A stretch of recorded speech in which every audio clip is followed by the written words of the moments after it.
কিরে তুই তো অনেক রেডি হইছিস না? ঈদের ছুটিতে কি বাইর যেতি না? না আমি কই যামু? আমার কি যাওয়ার কোনো জায়গা আছে? তোরা মনে ভুলে গেছিস গা আমি যে এতিম। তুই এতিম হইছিস দেখে কি হইছে? তোর আত্মীয় স্বজন আছে না, হ্যাঁ গো বাড়িতে যাবি? সানি কিন্তু ঠিকই কইছে, ল আমরা সবাই একসাথে রওনা দেই। না রে, আমি চাইলেও যে যাইতে পারতাম না।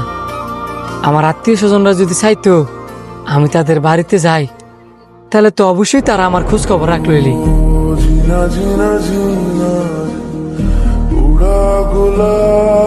কে রে, তোর আত্মীয় স্বজনরা কি জানে না এতিম করে আদর করলে যে আল্লাহ পাক অনেক খুশি হয়? হ্যাঁ এইসব কথা কইয়া হ্যাঁ মনে কষ্ট বাড়াইস না। আচ্ছা রে, আমরা তাহলে যাই, নয়তো বড় দেরি হয়ে যাবো গা।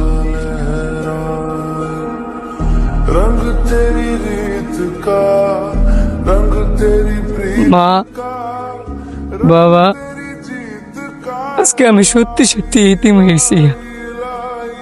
আমার সহপাঠী যারা আছে সবাই ঈদের ছুটিতে বাড়িতে গেছে।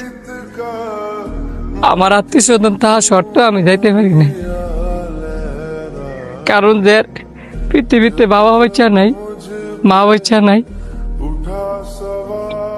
তার পৃথিবীতে কোনো দাম নাই। মাগো, আমার কি অপরাধ ছিল যে তোমরা আমার ফালাই জোগা? কালকে ঈদ, সবাই সবার মারে লইয়া বাবারে লইয়া ঈদ করব। আমি কারে লইয়া ঈদ করবো? সবাই সবার মা বাবাতে সালামি চাইব, আমি কাঁদতে সালামি চাবো? আমার যে কেউ নাই। সবাই সবার মার হাতে তৈরি শ্যামাই খাইব, আমি কার হাতে তৈরি শ্যামাই খাম? কইতার বা